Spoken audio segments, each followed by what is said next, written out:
Assalamualaikum warahmatullahi wabarakatuh. Waalaikumsalam warahmatullahi wabarakatuh. Bismillahirrahmanirrahim. Alhamdulillahi rabbil alamin. Wassalatu wassalamu ala ashrafil anbiya'i wal mursalin, Sayyidina wa maulana Muhammadin wa ala alihi wa sahbihi ajma'in, amma ba'du. Saudara-saudara hadirin, ma'asyiral muslimin rahimakumullah. Salah satu dari rukun iman yang 6 mengajarkan kepada kita untuk beriman dengan adanya hari akhirat, hari yang dimulai dengan kehancuran alam ini, yang dalam istilah kerennya disebut the last day of the world, di mana air laut tumpah ke darat, planet-planet bertabrakan, gunung meletus, bumi gempa, lalu semua yang bernama hidup mati. Terjadilah kebangkitan setelah mati itu dalam kehidupan yang disebut kehidupan akhirat. Pada kehidupan akhirat itu Allah jelaskan dalam surah Abasa ayat 34, Yauma yafirrul mar'u min akhihi wa ummihi wa abihi wa sahibatihi wa banihi likulli imri'in minhum yawma idzin sya'nun yughnih. Hari di mana setiap orang akan lari dari saudaranya, dari ibunya dan bapaknya, dari istrinya dan anak-anaknya. Setiap orang pada hari itu disibukkan oleh persoalannya sendiri-sendiri, sehingga sangat boleh jadi hari itu orang tua tidak lagi sempat memikirkan anaknya, seorang suami tidak lagi sempat memikirkan istrinya, seorang teman pun tidak akan sempat memikirkan teman. Tiap orang sibuk dengan persoalannya sendiri-sendiri untuk mempertanggungjawabkan kegiatan hidupnya ketika di dunia ini. Dalam keadaan semacam itu, di mana orang disibukkan dengan persoalannya masing-masing, ada 7 golongan manusia yang mereka tenang-tenang saja. Orang lain bingung, mereka kalem. Orang lain kepanasan, mereka mendapat keteduhan. Siapa mereka? Inilah yang akan kita jadikan pembicaraan pada pertemuan kita kali ini. Bersumber dari sebuah hadis di mana bersabda Rasulullah sallallahu alaihi wasallam, Sab'atun yuzilluhumullahu yawma la zilla illa zilluh. Ada 7 golongan manusia, kata beliau, yang di akhirat nanti akan langsung mendapat perlindungan dari Allah. Padahal hari itu tidak ada lagi perlindungan selain perlindungan Allah, sehingga lantaran Allah langsung yang melindungi mereka, maka mereka tidak merasakan lagi kepanasan akhirat, mereka tidak lagi merasakan kebingungan, mereka tidak lagi disibukkan oleh persoalan, lantaran mereka langsung dilindungi oleh Allah subhanahu wa ta'ala. Siapa gerangan yang 7 orang ini?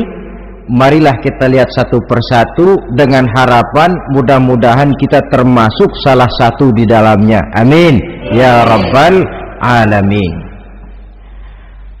Manusia pertama yang langsung mendapat perlindungan dari Allah, kata Nabi, imamun adil, pemimpin yang adil. Siapa sih pemimpin itu dan apa artinya adil? Saudara hadirin, secara umum yang dinamakan adil ialah at-tawassut bainal amraini, orang yang pandai mengambil sikap jalan tengah dari dua persoalan yang dihadapinya. Biasanya tidak berat ke kiri, juga tidak berat ke kanan. Itu yang disebut adil. Orang yang tidak hanya sekedar bisa menuntut kewajiban dari seseorang, tapi juga bisa memberikan hak kepada orang itu juga disebut adil. Lalu pemimpin itu siapa? Setiap kita adalah pemimpin. Yang besar kecilnya kepemimpinan kita bergantung kepada apa yang kita pimpin. Dan sudah barang tentu bahwa setiap pemimpin akan dimintakan pertanggunggan jawab dari apa yang dipimpinnya. Seorang pemimpin yang adil, dia menaungi orang-orang yang dipimpinnya dalam kehidupan di dunia ini. Pantas kalau di akhirat nanti Allah langsung menaungi mereka. Oleh karena itu, pemimpin merupakan suatu amanah. Jabatan di samping dia merupakan amanah juga merupakan nikmat. Dan nikmat itu akan bergantung kepada pandai atau tidak kita mensyukurinya. Beberapa contoh dalam sejarah bisa kita lihat. Seorang bernama Umar bin Abdul Aziz, pada saat beliau secara aklamasi dipilih menjadi pemimpin, menjadi presiden, ucapan yang pertama keluar dari mulutnya, inna lillahi wa inna ilaihi raji'un. Coba bayangkan ini, dipilih jadi pemimpin, diangkat jadi presiden, bukan alhamdulillah, malah inna lillahi wa inna ilaihi raji'un. Kenapa? Dia anggap jabatan itu adalah amanah. Menyia-nyiakan amanah berarti khianat, dan khianat ini adalah dosa besar. Pantaslah kalau Allah Subhanahu wa taala memperingatkan, nikmat bisa saja berubah menjadi azab kalau kita tidak pandai mensyukurinya. La in syakartum la azidannakum wa la in kafartum inna azabi lasyadid. Kalau kamu pandai bersyukur, aku tambah nikmatku. Tapi kalau kamu tidak pandai bersyukur, kamu ingkar, kamu lupakan nikmat Allah, awas, azabku amat pedih, kata Allah. Jadi berdasarkan logika dari ayat ini bisa kita katakan, orang kaya, ada orang kaya enggak di sini? Ada orang kaya enggak? Yang kaya tolong dengerin. Orang kaya itu bisa masuk surga karena hartanya, pun orang kaya banyak yang masuk neraka juga gara-gara hartanya. Tergantung syukur apa tidak syukur. Orang alim, ada yang alim di sini? Ada. Tolong dengerin orang alim, yang ustadz, yang kiai. Orang alim bisa saja masuk surga karena ilmunya, dan orang alim pun bisa masuk neraka karena ilmunya. Pejabat, ada pejabat? Banyak. Pejabat itu bisa masuk surga karena jabatannya, pun pejabat itu bisa masuk neraka karena jabatannya, bergantung syukur apa tidak. Kalau ada orang kaya, hartanya didapat dari jalan yang halal, berusaha menurut yang disyariatkan oleh Allah, lalu hartanya itu tidak cuma untuk ditumpuk 7 turunan, namun juga berfungsi sosial. Dia bantu pembangunan masjid, dia makmurkan majelis taklim, dia santuni yatim piatu. Orang kaya macam itu dengan hartanya, insya Allah bisa sampai ke surga. Tapi kalau ada orang kaya, hartanya didapat dari segala macam cara, asal harta tercapai segala cara halal, perlu jilat atas, perlu injak bawah, perlu sikut kiri kanan. Setelah dapat harta lalu pelitnya 17 setan. Tidak mau zakat, infak, apatah lagi sodako. Orang kaya macam itu dengan hartanya bisa masuk neraka. Na'udzubillah min. Ada orang alim, Dengan ilmunya dia bimbing umat. Dia katakan yang halal itu halal, yang haram itu haram. Dia katakan yang hak itu adalah hak, yang batil adalah batil. Dia tidak peduli apapun resikonya. Orang alim semacam itu dengan ilmunya bisa sampai ke surga. Tapi kalau ada orang alim dengan ilmunya dia malah membodoh-bodohi orang yang memang sudah bodoh. Yang halal dibilang haram, yang haram dibikin remeng-remeng. Menjadi penjilat ke sana kemari. Orang alim semacam itu bisa masuk neraka karena ilmunya. Begitu juga pejabat, pemimpin. Kalau dengan jabatannya sebagai pemimpin dia berlaku adil, menaungi rakyatnya. Orang besar salah dihukum, orang kecil salah juga dihukum. Tidak hanya pandai menuntut kewajiban tapi juga pandai memberikan hak. Pemimpin yang adil semacam ini mensyukuri nikmatnya jabatannya, dia bisa sampai ke surga karena jabatannya. Tapi kalau dengan jabatannya dia berlaku sewenang-wenang, yang besar salah didiamkan, yang kecil salah segera ditegakkan hukum, hanya pandai menuntut kewajiban dari rakyatnya tapi tidak pandai memberikan hak, maka pemimpin semacam ini lantaran tidak pandai mensyukuri nikmat, bisa saja nikmat itu berubah menjadi azab. Oleh karena itu saudara-saudara, pemimpin menaungi rakyat, pantas kalau di akhirat nanti Allah langsung menaungi beliau. Siapa pemimpin? Tiap kita. Bapak pemimpin di rumah tangganya, ibu pemimpin bagi anak-anaknya, Pak Lurah memimpin di kelurahannya, Pak Camat memimpin di kecamatannya, pemuda pemimpin bagi dirinya sendiri, akan dimintakan pertanggungan jawab.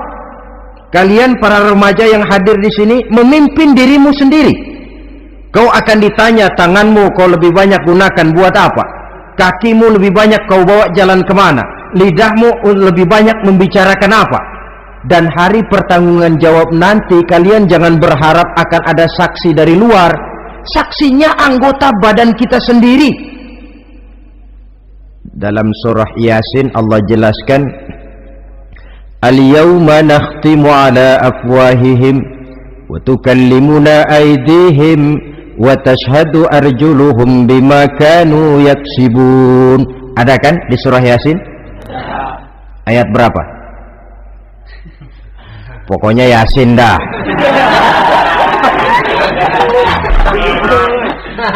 Daripada repot-repot, pokoknya Yasin gitu aja biar urusan lancar. Al-yawma nakhtimu ala afwahihim. Pada hari itu kami kunci mulut mereka. Jadi tidak pandai lagi mulut ini bicara. Wa tukallimuna aydihim, tangan-tangan mereka yang akan bicara kepada kami. Wa tashhadu arjuluhum, kaki mereka akan memberikan kesaksian bima kanu yaksibun, terhadap apa saja yang telah pernah mereka lakukan dalam kehidupan di dunia ini. Hari pertanggungan jawab. Oleh karena itu kalau kita memimpin diri sendiri, berlakulah adil kepada diri sendiri. Nah, lalu masalahnya memang kita mesti adil kepada siapa saja sih? Ada 3 hal pokok yang kita harus berlaku adil.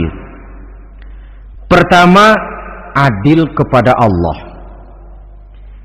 Yang kedua, adil kepada sesama makhluk. Dan yang ketiga, adil kepada diri sendiri. Adil kepada Allah artinya apa? Mendahulukan hak Allah daripada kepentingan pribadi. Kalau sudah datang waktu sholat asar misalnya, walaupun sedang enaknya latihan voli, berhentilah dulu sebentar sholat kita. Adil kepada Allah. Adil kenapa? Dalam contohnya dengan sholat misalnya,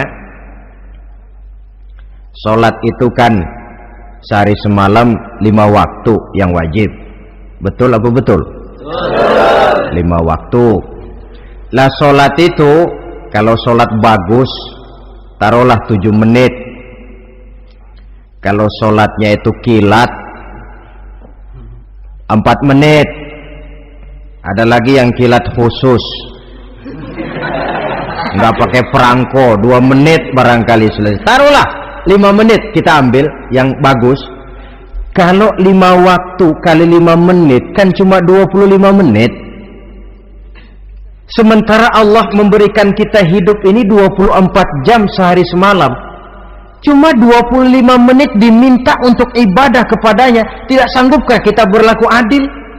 25 menit ini untuk menghadapmu ya Allah, sementara engkau telah memberikan restannya 23 jam 35 menit untuk hidup dalam sehari semalam.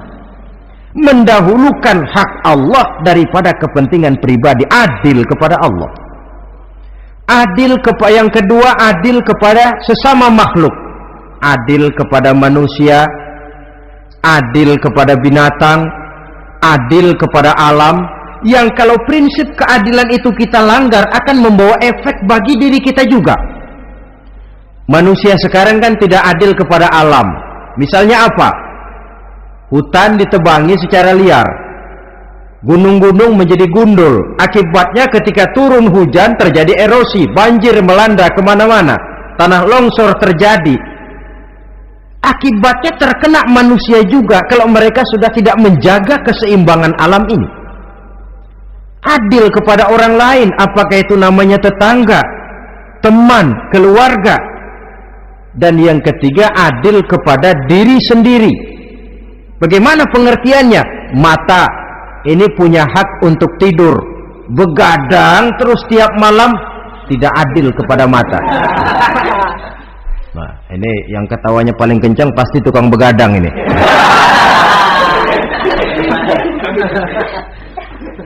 Perut ini punya hak untuk tidur, puasa saja siang malam, mengurangi hak perut. Adil kepada diri sendiri. Untuk kehidupan yang akan datang di akhirat, pasti akan kita temui. Kita yakini keberadaannya. Yang oleh karena itu, kalau kebetulan kita ini adalah pemimpin, sekurang-kurangnya pemimpin bagi diri sendiri, marilah kita berusaha menjadi pemimpin yang adil. Supaya nanti di akhirat, Allah Subhanahu wa ta'ala memberikan perlindungan langsung kepada kita. Amin ya rabbal alamin. Ini yang pertama. Lalu yang kedua, orang yang akan langsung mendapat perlindungan dari Allah, syab nasha'a fi ibadatillah. Orang muda yang tekun beribadah kepada Allah. Anak muda yang rajin ibadah. Kenapa kok Nabi bilang anak muda, bukan orang tua? Apa orang tua yang rajin ibadah Allah enggak senang? Tentu Allah senang. Cuma Allah lebih senang lagi kalau ada anak muda yang rajin ibadah. Sebab apa? Kondisi psikologis. Kalau ada orang tua rajin ibadah, itu mah pantas. Emang udah waktunya. Ada orang sembayangnya rajin, masuk masjid, masuk maghrib, keluar isya, malam tahajud, tahlilnya mantap. Umurnya berapa? 70. Enggak istimewa. Itu memang sudah mestinya. Lagian kalau sudah 70 masih bandel aja, kapan mau taubat? Tapi kalau ada anak muda, darahnya masih mengalir dengan panas, dia masih berusaha mencari bentuk-bentuk kepribadian dalam dirinya, dia masih muda, terpengaruh oleh lingkungan, tapi dia sanggup memblokir itu, disalurkannya di jalan Allah, dia tekun beribadah. Allah cinta betul pemuda semacam itu, sehingga nanti di akhirat mereka langsung mendapat perlindungan dari Allah Subhanahu wa ta'ala. Selalu pembangunan yang mengarah kepada modernisasi diikuti dengan proses pergeseran nilai. Dalam kondisi semacam ini, kehidupan remaja pemuda yang masih mencari identitas dan pembentukan kepribadiannya mudah terpengaruh oleh hal-hal yang ada di sekelilingnya. Sehingga sangat boleh jadi apa yang dianggap orang dulu tabu lalu dianggap biasa. yang aneh-aneh malah dijadikan model, yang dilarang malah nekat diterjang, di mana norma dan kaedah-kaedah moral tidak lagi mendapat perhatian yang wajar. Dalam kondisi semacam ini terjadilah proses peluncuran moral, dan hampir di mana-mana kehancuran suatu bangsa dimulai dengan kehancuran moral daripada generasi mudanya. Oleh karena itu, pemuda yang tekun ibadah ini sangat positif dampaknya dalam kerangka pembangunan umat. Pak, ibadah itu apa sih? Kalau jadi pemuda yang tekun ibadah, apa kemana-mana mesti bawa tasbih? Mungkin. Apa mesti pakai peci terus? Boleh jadi. Apa kemana-mana mesti pakai kain sarung? Ya tidak juga. Ibadah kan artiannya luas. Segala perbuatan yang diperintah dan karenanya bertujuan mencapai ridho Allah, itu bernama ibadah. Kalian remaja berangkat menuntut ilmu, pergi pagi pulang siang, membekali diri menuntut ilmu, itu ibadah. Kalian pulang ke rumah, ibu bapak memerintah taat kepada orang tua, ibadah. Membersihkan lingkungan, ibadah.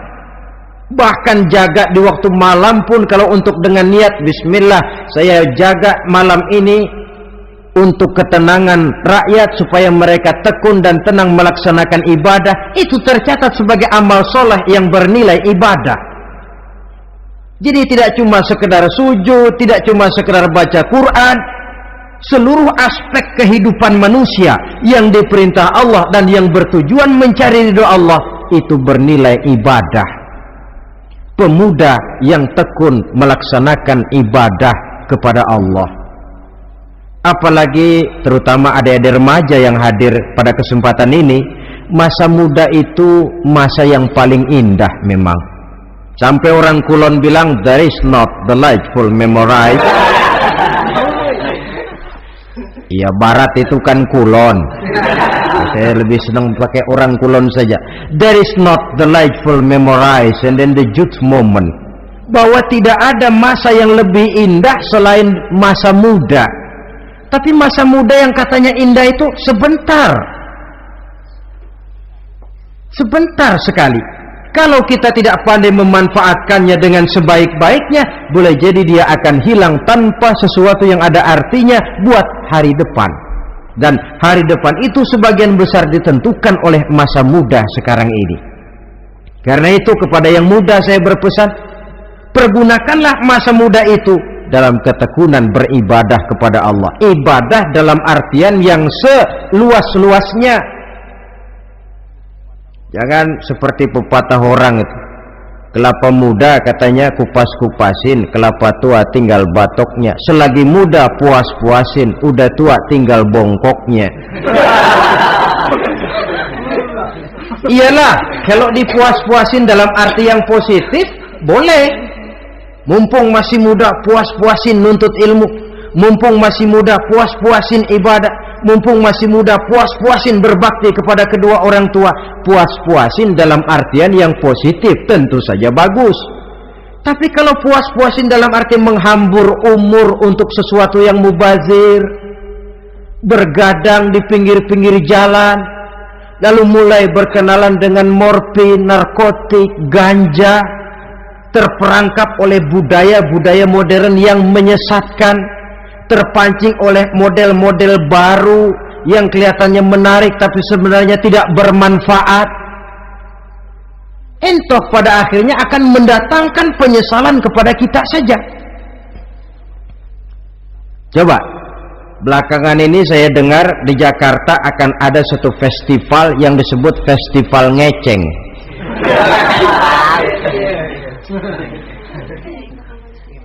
Ngeceng ini kalau bahasa gampangnya nampang.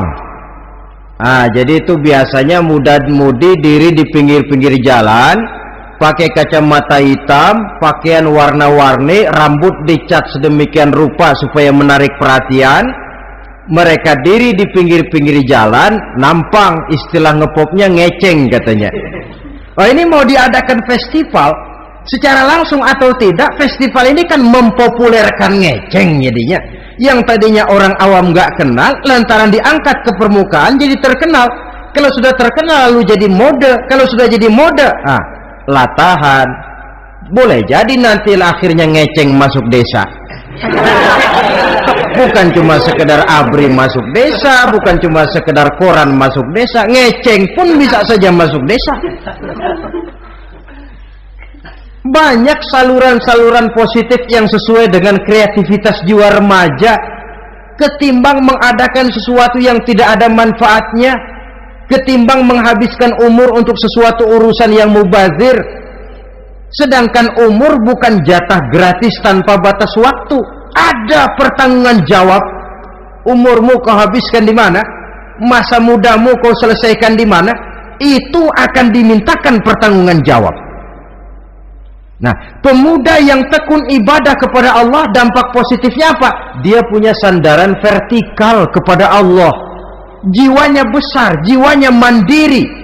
Dan ini yang kita perlukan. Pemuda yang siap jadi pelopor, bukan pengekor. Pemuda yang sanggup mandiri dan bukan membanggakan keturunan leluhurnya. Kata pepatah,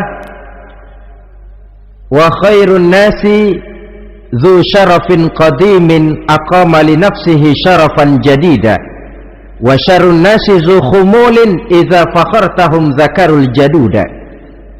Generasi yang baik adalah generasi yang punya kejayaan masa lalu, dan buat mereka sendiri mereka mampu mendirikan kejayaan yang baru. Artinya nenek moyangnya memang orang-orang terhormat, tapi dia mampu mandiri mendirikan kehormatan itu bagi pribadinya. Sebaliknya, generasi yang paling jelek adalah generasi pemalas, yang kalau orang lain kelihatan lebih hebat, dia sebut-sebut nenek moyangnya. Lu sih belum apa-apa, bapak gua dong, bapak gua katanya. Lu sih belum apa-apa, om saya dong, tante saya dong. Kerjanya cuma membangga-banggakan leluhur, dia sendiri tidak ada apa-apanya. Ini generasi yang paling jelek. Kalau orang kelihatan lebih hebat, dia sebut leluhurnya, sementara dia sendiri nol nilainya, tanpa ditunjang oleh fasilitas leluhurnya.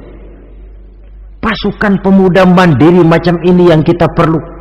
Bukan sekedar pasukan pemuda oke bos, kulunuwun, yes sir, yes man, kumaha juragan wae.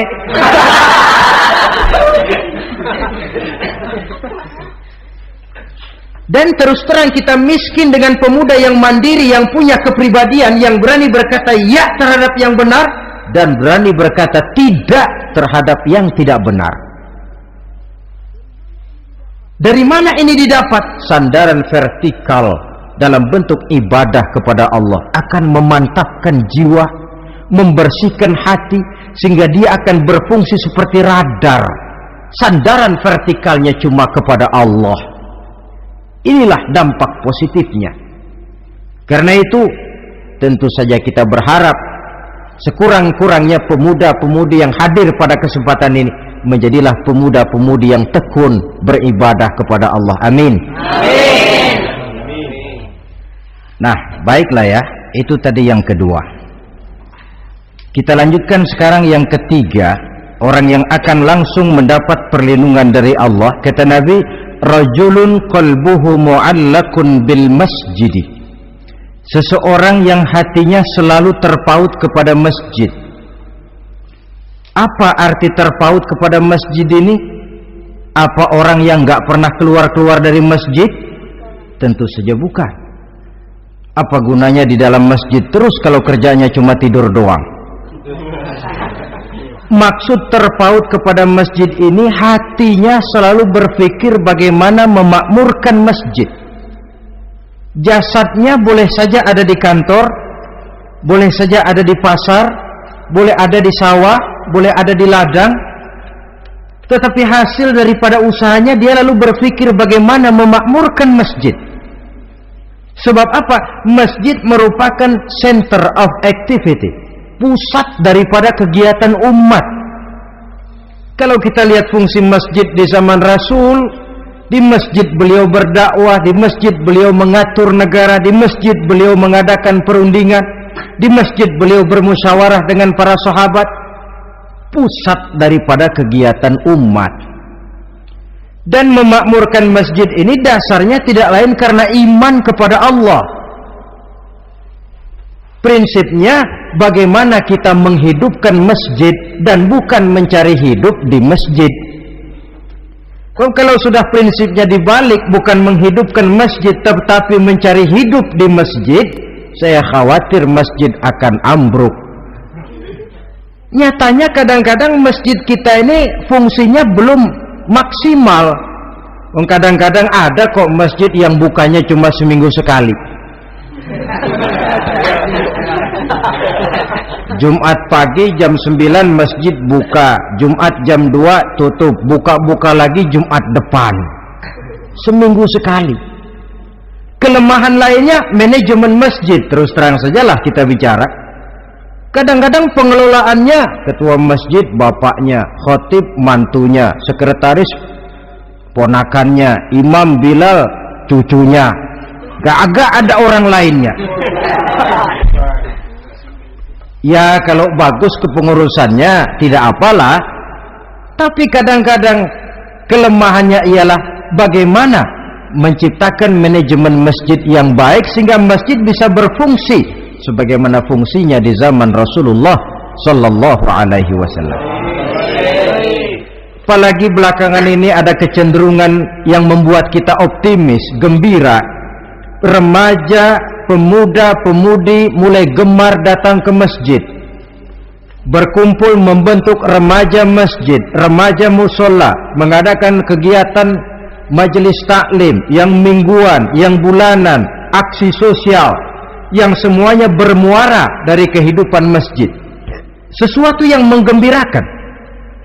Dan sudah sepatutnya para pengelola masjid membuka pintu untuk bisa mengatur masjid menurut manajemen yang diharapkan oleh umat. Karena bagaimanapun di masjid dua jalur komunikasi, bahasa kerennya two-way traffic communication, itu bisa kita laksanakan, yaitu hablum minallah wa hablum minan nas. Berhubungan kepada Allah dan berhubungan kepada sesama manusia bisa terlaksana di masjid. Berhubungan dengan Allah jelas saja lewat sholat misalnya. Berhubungan dengan sesama manusia jelas saja lewat musyawarah, lewat majelis taklim, lewat kegiatan-kegiatan yang mensyiarkan agama. Dan begitu selanjutnya. Saudara hadirin yang saya hormati, memakmurkan masjid sebagai rumah Allah. Sebab dalam hadis kursi Allah katakan, inna buyuti fil ardi al masajid wa inna zuwari fiha ummaruha. Rumahku di permukaan bumi adalah masjid-masjid, kata Allah. Dan orang-orang yang memakmurkan masjid, orang yang datang ke masjid adalah tetamuku. Kalau Allah memerintahkan kita menghormati tamu, tentu Allah lebih tahu bagaimana menghormati tamunya sendiri. Allah mengajarkan kita, hormatilah tamumu. Sekarang kita yang menjadi tamunya Allah dengan datang ke masjid, dengan memakmurkan masjid, Allah lebih tahu menghormati tamunya. Ini yang ketiga. Yang keempat, hadirin, orang yang langsung mendapat perlindungan dari Allah itu rajulani tahabba fillahi ijtama'a alaihi wa tafarraqa alaihi. Dua orang yang menjalin persaudaraan, yang bertemu dan berpisah karena Allah, bersaudara karena Allah, bukan karena orang punya pangkat tinggi lalu kita temani, bukan karena orang kaya lalu kita dekati, tetapi karena Allah. Kau di jalan Allah, mari kau saudara saya. Kau keluar dari jalan Allah, maaf sajalah, bawalah dirimu sendiri, saya akan membawa diri saya. Lebih baik sendiri daripada berteman jahat.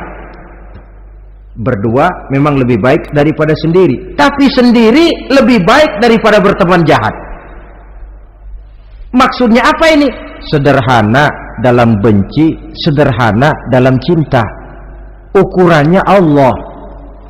Al-Quran mengisyaratkan wa asa an tuhibbu syai'an wa huwa syarrul lakum wa asa an takrahu syai'an wa huwa khairul lakum.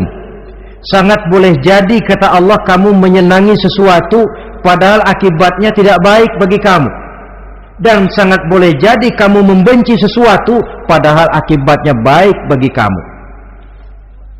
Nah, mari kita lihat, kalau orang bersaudara cuma karena temannya itu punya pangkat tinggi, saya yakin kalau temannya pensiun, persaudaraannya akan selesai sampai di situ. Kalau kita mencari teman cuma karena dia kaya, satu saat dia jatuh bangkrut, jatuh miskin, persaudaraan akan selesai sampai di situ.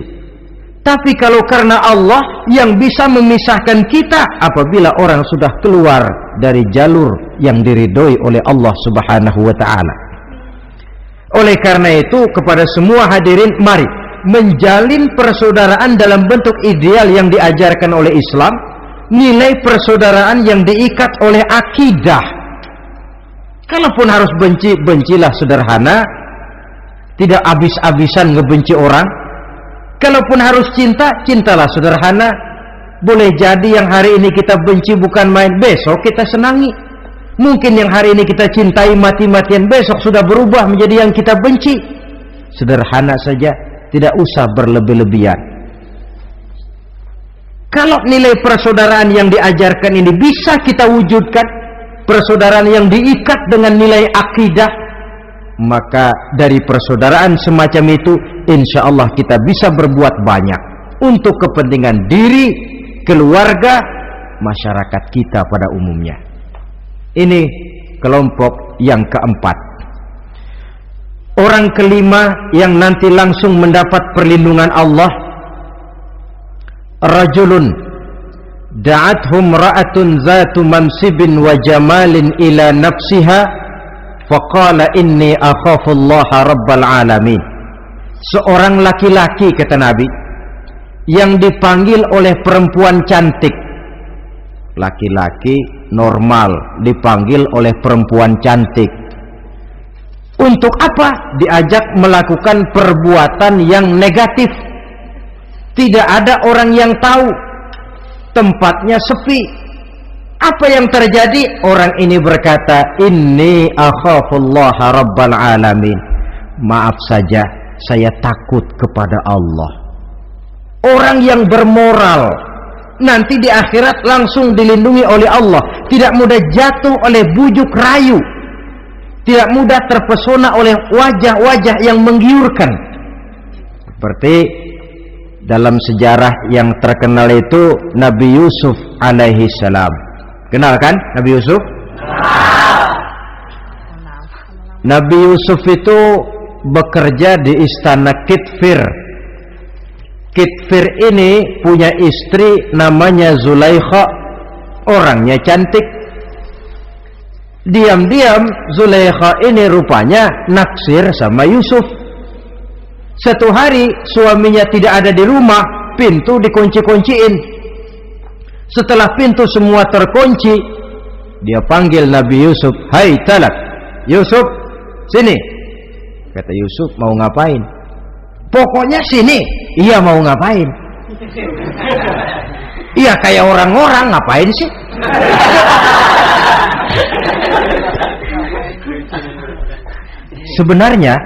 Sebenarnya ini Zulaikha senang kepada Yusuf, Yusuf pun demikian.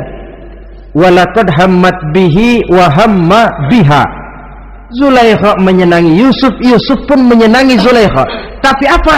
Walaula an ra'a burhana rabbih. Andai kata Yusuf tidak melihat peringatan Tuhannya, letter S. Yusuf, ini bukan pekarangan ente, dilarang parkir di sini. Sehingga walaupun tidak ada yang tahu, tidak ada yang melihat, Nabi Yusuf selamat dari bujuk rayu Zulaikha, mempertahankan nilai-nilai moral di tengah kemajuan zaman. Memang merupakan pekerjaan yang tidak ringan, merupakan pekerjaan yang sangat berat. Akan ada saja cobaan, akan ada saja gangguan yang kita temui di sepanjang perjalanan hidup ini. Tapi sebaliknya, kalau orang sudah tidak lagi menjunjung moral yang tinggi, lalu hidup menurut selera sendiri-sendiri, ya kita lihatlah lahirnya kebudayaan kumpul kebo yang diawali dengan free sex yang mengarah kepada summon living alias hidup bersama tanpa nikah. Memang sebabnya boleh jadi macam-macam.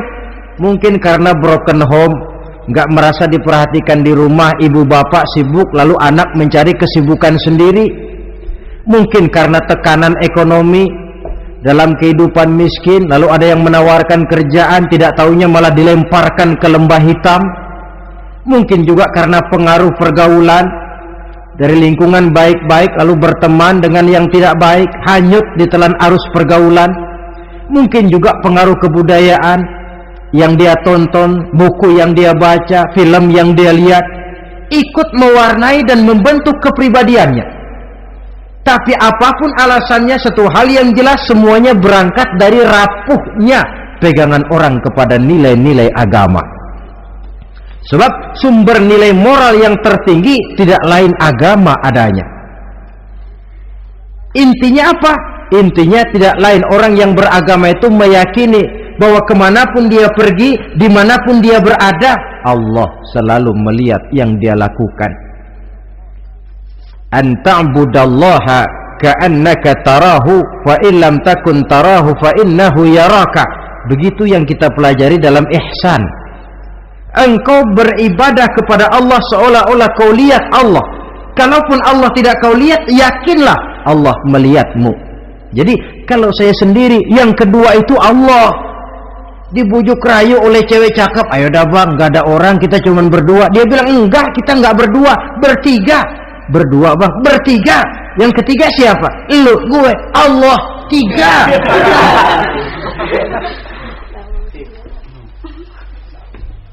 Di kantor mau korupsi, dia kasak kusuk, gerasak gerusuk, cari apa yang seharusnya menjadi hak orang lain. Tidak ada yang lihat, tapi dia tidak sendiri. Saya berdua. Yang kedua, Allah. Merasakan kehadiran Allah dekat dalam hidup. Nilai moral semacam ini menyelamatkan masyarakat. Pantas kalau orang semacam ini di akhirat nanti langsung mendapat perlindungan dari Allah Subhanahu wa ta'ala. Karena itu terutama adik-adik remaja yang hadir, sebenarnya yang paling mahal dalam hidupmu adalah harga dirimu. Kalau itu sudah terjual dan tergadai, apalagi yang bisa kau banggakan dalam hidup ini? Titel yang berenteng barangkali, harta yang banyak, mobil yang serba berkilat barangkali. Tidak akan banyak manfaatnya kalau sudah dimulai dengan kehancuran daripada harga diri. Tidak ada yang lebih mahal daripada harga diri. Jagalah itu baik-baik. Pelihara nilai-nilai moral. Makin pandai kau jaga diri, insya Allah makin mahal hargamu. Dalam pandangan manusia, lebih-lebih juga dalam pandangan Allah. Pantas kalau pepatah bilang, innamal umamul akhlaqu ma baqiyat fa in zahabathum akhlaquhum zahabu. Suatu bangsa akan tegak kalau dia masih punya nilai moral. Bila hancur moral itu, hancur jugalah ketegakan daripada bangsa itu sendiri. Ini yang kelima. Yang keenam, masih dua lagi. Orang keenam yang nanti akan langsung mendapat perlindungan dari Allah, rajulun zakarallaha khalian fafadat ainahu. Seseorang yang mengingat Allah dalam kesunyian, lalu berlinang air matanya. Tengah malam dia bangun, bertahajud dia kepada Allah. Gemersik tikar tersentuh tangan, laksana lambaian tangan malaikat maut nak datang merenggut nyawa. Terbayang segala dosa dan kesalahan, tergambar semua kekeliruan yang dilakukan dalam hidup. Lalu air mata pun tanpa terasa berurai membasahi pipi. Orang yang mengingat Allah dalam kesunyian. Saudara, tidak ada orangnya itu yang tidak punya dosa. Coba saya mau tanya, yang kumpul di sini ada nggak orangnya yang nggak punya dosa? Tidak ada. Dan memang orang yang baik itu bukan orang yang tidak punya dosa. Sebab tidak ada orang yang tidak punya dosa. Orang yang baik adalah orang yang apabila dia melakukan dosa, dia segera sadar, dijadikannya itu sebagai pelajaran untuk tidak diulanginya lagi pada masa yang akan datang. Dengan kata lain, mengingat Allah dalam kesunyian itu artinya bertaubat. Ini kan anak muda sekarang nih, kalau diajak bicara taubat, taubat mah urusan 70 ke atas, Pak. Kita ini masih lama. Padahal masalah taubat bukan masalah tua. Masalah taubat adalah masalah dosa, dan masalah dosa adalah masalah manusia sejak dia akil balik sampai dengan kehidupannya yang sekarang. Sengaja atau tidak, besar atau kecil, ringan atau berat, tiap kita mesti mempunyai yang namanya dosa. Allah Maha penerima taubat sepanjang nafas belum sampai di kerongkongan. Jikalau nafas sudah sampai di tenggorokan, baru kita mau melaksanakan yang namanya taubat. Kasihlah itu.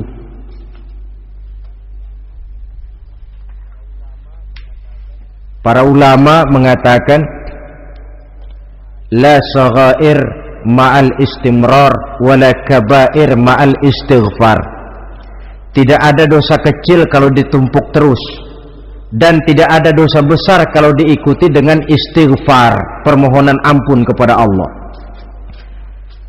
Jadi jangan menganggap ini dosa kecil, ini dosa kecil, ditumpuk-tumpuk lah jadi gede juga. Tidak ada dosa yang kecil kalau dikerjakan terus-menerus, dan tidak ada dosa yang besar kalau diiringi dengan istighfar. Dalam kehidupan ini, apabila dosa sudah bertumpuk, maksiat merajalela, munkarat menjadi-jadi, Allah tidak akan segan-segan menurunkan azab. Azabnya itu bisa dalam bentuk bencana alam, banjir namanya, kebakaran merajalela namanya, gempa bumi namanya, bendungan pecah namanya, reaktor atom bocor namanya. Namanya boleh jadi macam-macam. Sebab apa? Al-Quran memberikan jaminan, wa ma kana Allahu liyu'adzibahum wa hum yastaghfirun. Allah tidak akan menurunkan azab selama di tengah masyarakat manusia masih banyak orang yang istighfar kepada Allah. Jadi hakikatnya kita ini berhutang jasa kepada orang yang rajin sujud, rajin mohon ampun kepada Allah. Lantaran mereka barangkali azab tidak diturunkan oleh Allah kalau melihat banyaknya sudah munkarat dan maksiat. Mengingat Allah dalam kesunyian, tengah malam, waktu yang mustajabah, terutama sepertiga malam yang akhir, situasinya lain. Nggak percaya boleh coba lah, nyoba kan nggak bayar.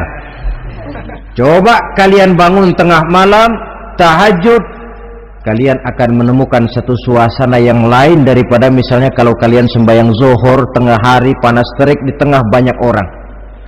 Hati bergetar, segala kekeliruan yang pernah kita kerjakan lalu terbayang, dan air mata tanpa terasa, tanpa diundang bahkan berurai membasahi pipi. Ya Allah, alangkah nikmatnya suasana macam itu, menciptakan perasaan dekat dengan Allah, terwujud kedamaian batin. Dan ini yang banyak dicari orang sekarang, yang kadang-kadang karena terlalu ingin mencari kedamaian lalu keliru jalan.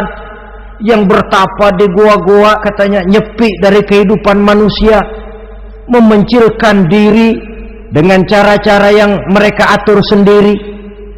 Tidak macam itu. Quran punya resep. Ala inna bi dzikrillahi tatmainnul qulub.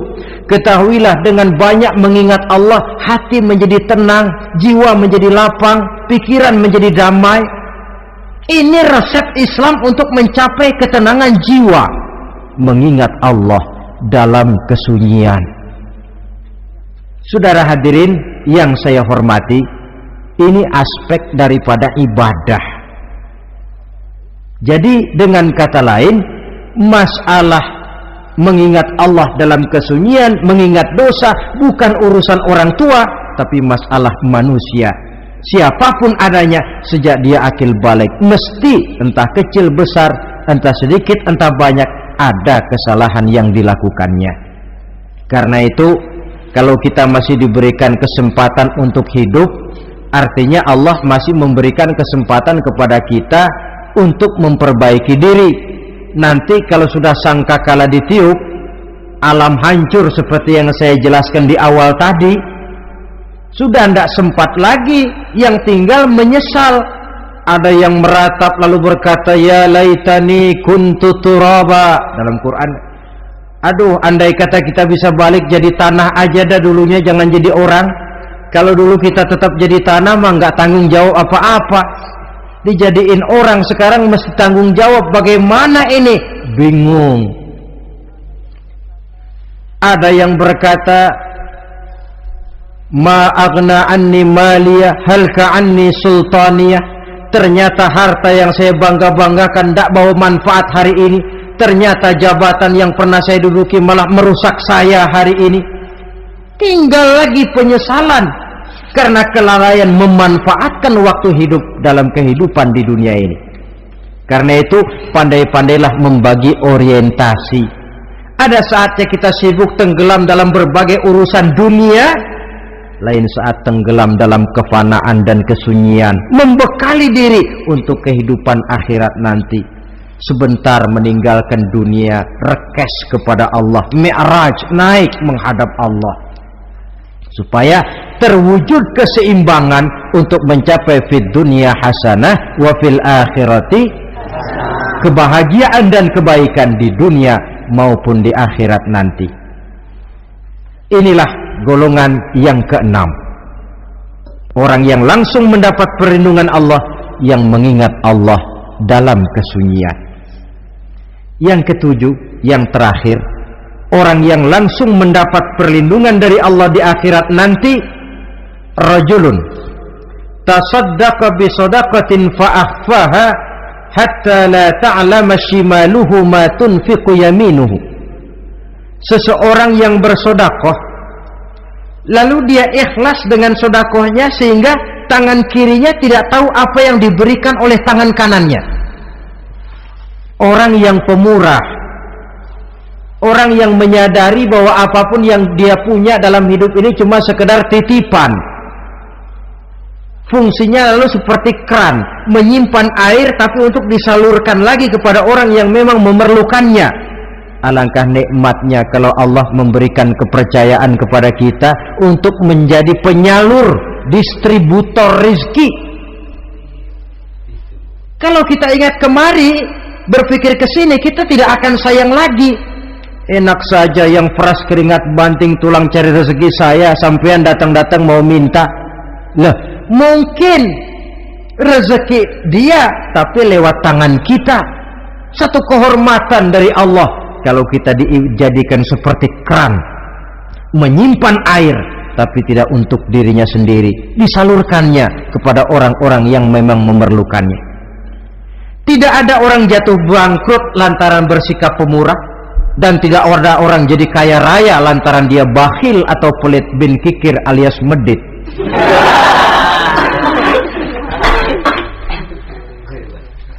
Dalam kitab Riyadhus Shalihin kita baca, tiap pagi ke alam ini turun dua malaikat.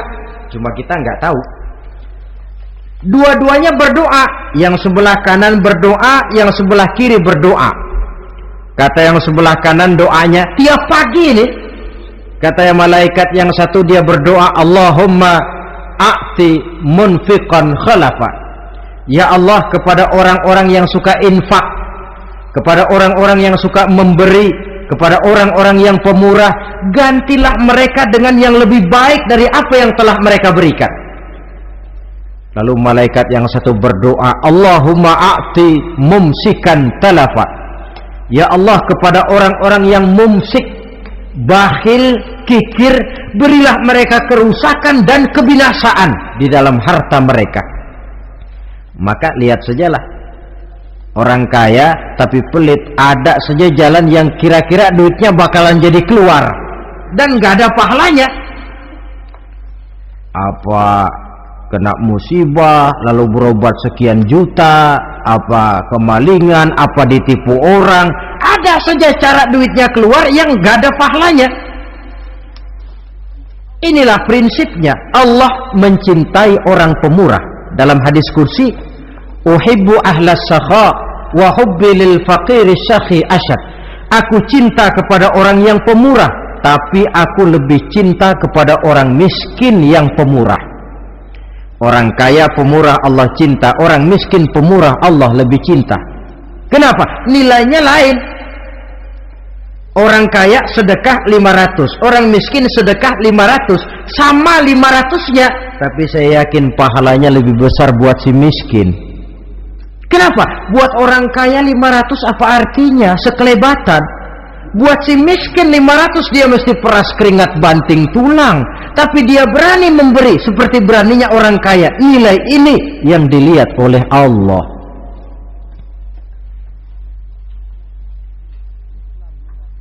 Islam mengakui hak milik pribadi, tapi harus berfungsi sosial. Di dalam harta yang kita miliki itu ada haknya masjid, ada haknya yatim, ada haknya madrasah. Dan Allah Subhanahu wa ta'ala bisa, saya katakan di awal tadi, merubah nikmat menjadi azab kalau kita tidak pandai mensyukurinya. Bersyukur kalau diberikan harta artinya mempergunakan harta itu sesuai dengan kehendak yang memberinya. Allah memberikan harta kepada kita. Apa yang Allah kehendaki? Supaya harta itu berfungsi sosial. Milik pribadi silahkan, tapi berfungsi sosial dalam kehidupan. Kita terus terang saja, umat Islam ini bukan tidak punya potensi, tapi tidak pandai menginventarisir potensi. Apa tidak ada orang Islam yang kaya? Banyak. Yang belum banyak yang mau berbuat atas nama dan untuk kepentingan agamanya. Kalau buat pribadinya berani bukan main. Itulah yang sering diungkapkan orang, pembangunan pesantren terlunta, ya, asrama yatim piatu tidak terurus. Ada orang membangun masjid, meletakkan batu pertama sekaligus jadi batu terakhir. Setelah itu la yamutu wa la yahya, mau dibilang hidup tidak kelihatan geraknya, mau dibilang mati pun tidak ketahuan kuburannya. Kurangnya kesadaran akan arti amanah dan titipan dari Allah. Lahirlah korun-korun abad 20. Kalian tahu sejarah korun? Saking kayanya korun, kunci gudang hartanya itu saja onta yang bawa. Itu baru kunci itu. Onta yang bawa. Ketika orang tanya, "Anna laka hadza ya korun?" Hartamu begini banyak, dari mana kau dapat korun? Ya saya usaha, tidak ada hubungannya sama Tuhan, katanya. Apa yang terjadi? Lantaran kekurang ajarannya melupakan nikmat, korun dan seluruh harta bendanya ditenggelamkan Allah oleh gempa bumi. Makanya orang sekarang kalau dia macul ketemu harta, apa katanya? Gue dapat harta karun. Peninggalan si korun itu barangkali dahulunya. Saudara-saudara, oleh karena itu, kalau kita oleh Allah diberikan amanah berupa harta, pandailah bersyukur dan jadilah orang yang ikhlas dalam bersedekah. Nah, inilah pertemuan kita pada kali ini. Walaupun singkat, mudah-mudahan sekali lagi kita termasuk salah satu di antara 7 golongan yang di akhirat nanti langsung mendapat perlindungan dari Allah. Amin. Terima kasih banyak atas segala perhatian. Mohon maaf atas segala kekurangan. Usikum wa nafsi bitaqwallah. Wassalamualaikum warahmatullahi wabarakatuh. Waalaikumsalam.